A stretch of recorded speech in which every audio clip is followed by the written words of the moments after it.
And with that, let me now take the privilege of introducing Dr. Riitta Korhola, who is a Finnish politician and a former member of the European Parliament. She served 3 terms, first with the Finnish Christian Democrats between 1999 to 2003, and then with the National Coalition Party between 2004 to 2014, being part of the European People's Party the whole time. And during the Member of European Parliament years, she served on the Committee on Environment, Public Health and Food Safety. Please put your hands together and welcome Dr. Riitta Korhola. It is for me a sincere joy to speak here at this remarkable event. And I can actually prove how remarkable this is. 2 days ago, I was in Paris, where I had a chance to listen to Dr. Fatih Birol,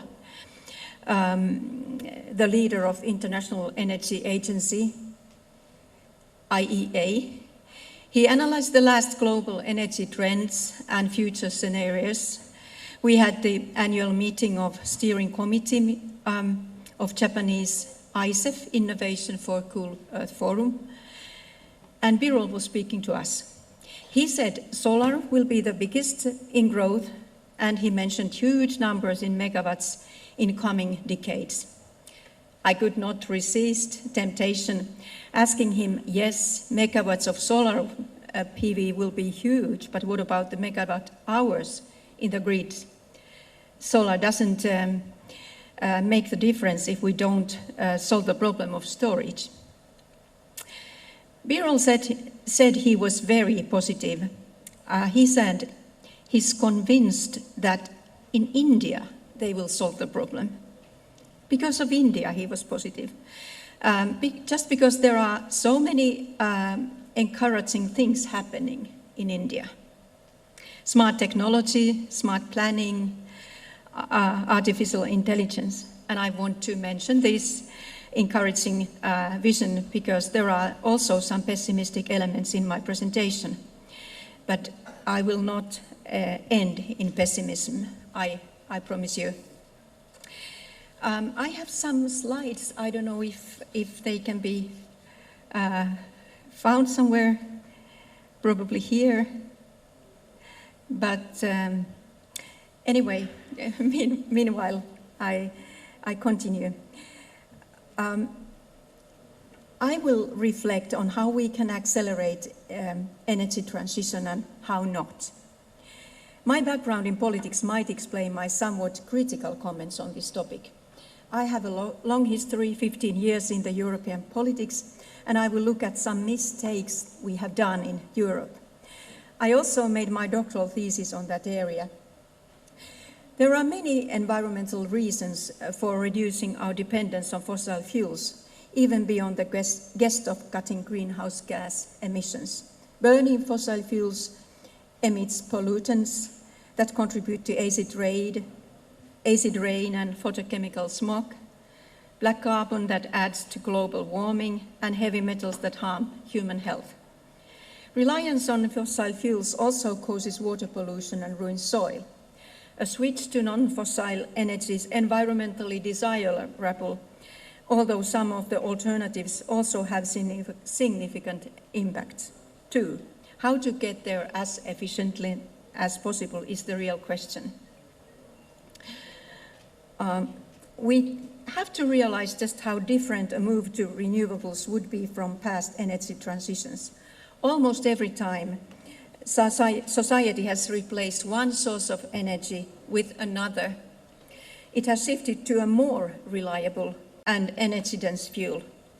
This time, replacing fossil fuels simply with renewables would mean moving to fuels that are less reliable and more diffuse until we solve the problem of storage in a sustainable way. But that's the reason we are here. I would start by facing the facts. Energy transitions on global scale have been inherently prolonged affairs. We now have a truly global energy supply system relying overwhelmingly on fossil fuels. It will require generations of perseverance to change that. I'm afraid there are no fast tracks. We have to understand the difficulty of the challenge. Therefore, I would like to elaborate some elements of European story. If there is someone who could help me to find the slides, I could now use one example. I had a headline, Anyway, when it comes, but I tell you that it's a good example of what is often wrong in our discussion. I saw an article by Professor Václav Smil, who is the world-leading expert. He's a sort of milestone in energy transitions and the history of energy.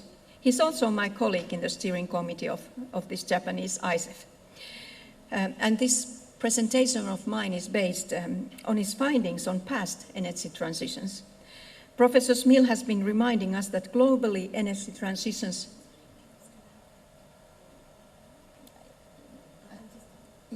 it's here, I know it's here somewhere, but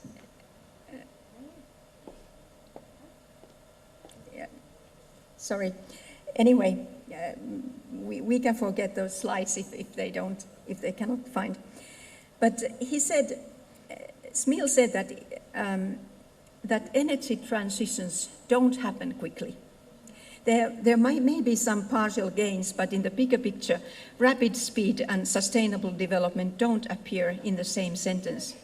And the EU is actually a good example.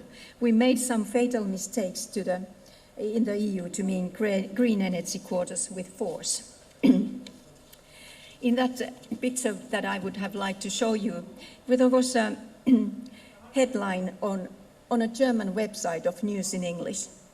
It said, Germany produces half of energy with solar.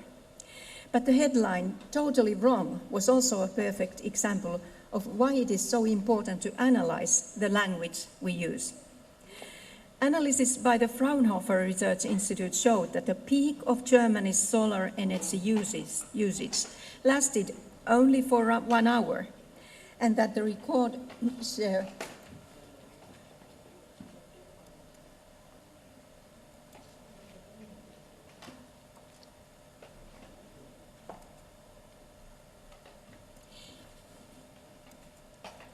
Yes, thank you. Thank you very much. Yeah, this was the picture, and this was the title I wanted to. So the record share, 50.6%, was due not only to hot sunny weather, but that day being a public holiday with lower than normal demand. But the key error of that headline's claim is that it was not half of energy use, but it was half of electricity production.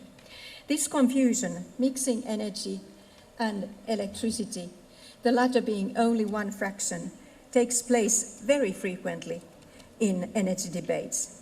People reporting on alternative energy achievements should take a while to check their technical terms and the real numbers. Actually, that headline could have said at that time, 6 years ago, Germany produces less than half a percent of its energy with solar. Nowadays, this figure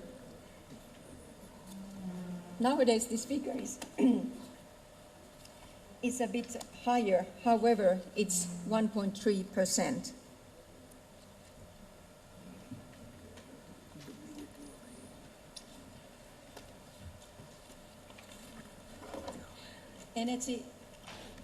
Energy transition is necessary. It must happen, but at the same time, it's necessary. Okay, I'll show you the title that I was speaking about. And yes, it must happen, but at the same time, it's necessary to have a realistic appraisal of this process. It must be based on the understanding of past energy transitions and on an accurate assessment of recent advances. We need a historical perspective when assisting the challenges of wind and solar. The intermittency, the volatility, the low energy return and their consequences are not yet widely understood. We need a combination of realism, new innovations, and wise regulation. The EU statistics.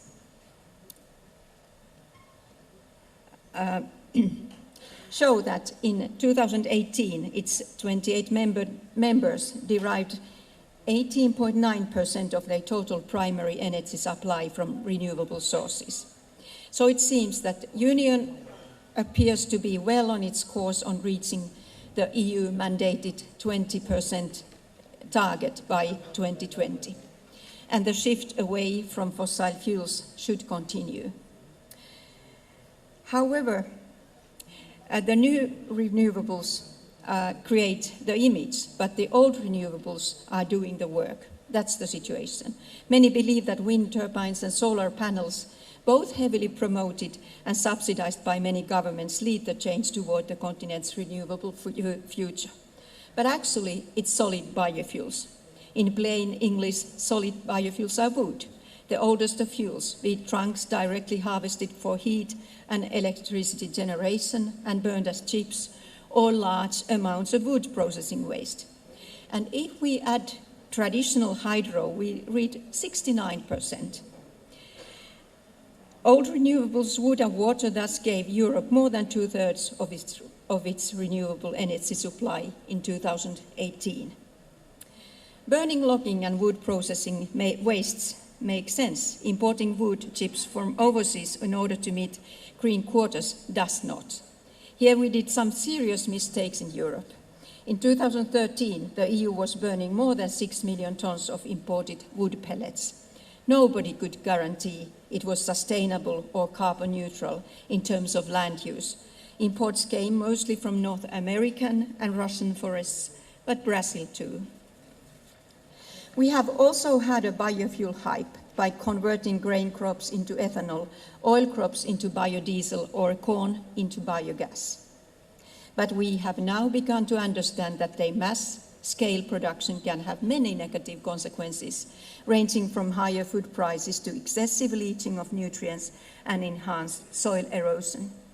Critical examinations of modern biofuels have uncovered many other inconvenient facts, not least the fact that crop-based fuels may actually increase CO2 emissions. In the best of all green worlds, only waste biomass, such as logging residues and crop residues that do not have to be recycled, should be used for energy, not crops grown on arable land that should produce food. The EU's promotion of wind and solar resources resulted in consumption shares higher than anywhere else, but the contributions are still uneven and remain still small in absolute terms. There are very good single performers among the member countries, but the contribution to the EU's total primary energy supply remains still very small, in all 3%. Germany has made the largest investment in solar and wind, but has not reduced energy-related emissions since 2009. It's the fossil fuels, not the renewables, that have filled the void of nuclear. Compared to Finland, my home country, Germany's energy-related emissions per produced kilowatt hour are 5 times higher than in Finland. Our nuclear policy enables low emissions. Densely populated and highly industrialized Europe in general, and Germany in particular, are still too dependent on imported Russian natural gas and Middle Eastern crude oil. They need more electricity generated domestically by new renewables, such as wind and solar. They also should develop these resources in a gradual, organic manner, not maybe by rhyming figures 2020 or 3030. And all people reporting on those achievements should take a while to check their technical terms and the real numbers. According to Václav Smil, the major global energy transitions have each taken 50 to 60 years. First came a change from wood to coal, then from coal to oil. The US is going through a third major energy transition right now, from coal and oil to natural gas. The current move to natural gas will also take a long time. According to Smil, there is no reason to believe that the change to renewable energy sources will be exceptionally fast. In rich countries, old renewables such as hydroelectricity are maxed out. So growth will have to come from new renewables such as wind, solar and biofuels. However, I think Václav Smil has not yet taken into account the possibilities we have in this new technology. So we can say that the progress on specific energy transitions at a national level has ranged from very slow, more than a century, to very rapid, just a few years. Actually, yes, this is important to say that certain policies could hasten the rise of renewables. And here are some elements that could be them. But here we have examples of very slow development and very rapid development. But in general, all global energy transitions have been always gradual, prolonged affairs. How did it happen, really? Most people think that the world's energy consumption during the 19th century, the era of rapid industrialization, was dominated by coal, that the 20th century was the era of oil, and that our current century will belong to renewable energy. Smil says the first two impressions are wrong, and the last one remains to be seen. Even with the rise of industrial machines, the 19th century was not run on coal. It ran on wood, charcoal, and crop residues, which provided 85% of all energy worldwide. Likewise, in the 20th century, the biggest energy source was not oil, but indeed coal. And yet, because coal's declining relative importance was accompanied by a steady increase in global energy demand, in raw terms, coal, not crude oil, ended up as the 20th century most important fuel. Only two major economies have accomplished the third fossil fuel transition. Natural gas surpassed crude oil consumption in Soviet Union in 1984 and in the UK in 1999. Of course, there are these three sequences here. They don't dictate the tempo of future global energy transitions. A real breakthrough in safe and inexpensive nuclear could make a big change, or a truly cheap way to efficiently store massive amounts of energy generated by wind and solar. They could hasten another change. And this is the faith that Fatih Birol was underlining. Some words about challenges in switching to renewables. A transition to renewable energy is particularly challenging for several reasons. The first is scale. The use of fossil energies is about 20 times greater than during the 1890s when coal was overtaking wood. Simply generating this amount of energy with any new source is daunting. Another factor is the intermittent nature of wind and solar energy. Modern societies need a reliable, uninterrupted supply of electricity. Ultimately, mass adoption of renewable energy would require a fundamental reshaping of our modern energy infrastructure.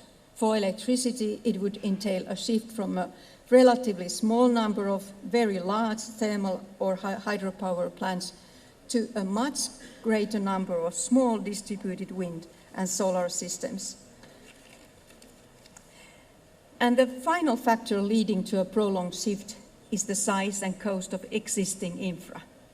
Even if we were given free renewable energy, it would be economically unthinkable for many nations, corporations and municipalities to abandon the enormous investments they have made in the fossil fuel system, from coal mines, oil wells, gas pipelines and refineries to millions of local filling stations.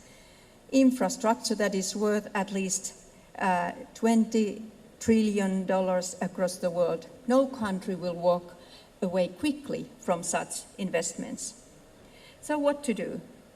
Knowing that the transition will take many decades, make a number of policy choices clear. Instead of short-term fads promoted by wishful thinking, we need long-term policies based on realistic expectations. One way to do this is to avoid picking energy winners. Governments cannot foresee which promising research and development activities will make it first to the free market. And hence, they should not keep picking apparent winners only to abandon them soon for the next fashionable option. Governments also should not offer large subsidies or long guarantees to companies that are jumping onto the latest energy bandwagon.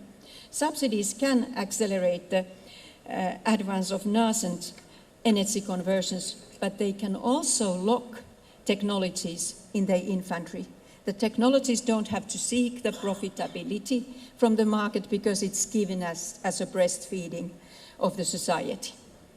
At the same time, prices of all forms of energy should reflect as much as possible the real costs, which include both the immediate and the long-term environmental and health impacts of creating that energy. So we need some kind of reality check which can reveal long-term advantages of energy sources.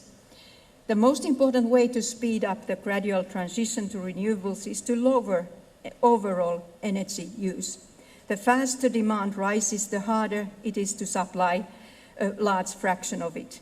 Recent studies have shown that there are no unsurmountable technical problems to reducing energy use by a third, both in the affluent world and in rapidly modernizing countries, notably through efficiency gains, those that we are speaking here. As we reduce demand, we can phase out the old fossil sources. People and politicians in wealthy nations must also accept the fact that during the past half a century, the price of energy, though rising, has been extraordinarily low in historic terms. Rich countries should pay more to properly account for energy's environmental and health consequences.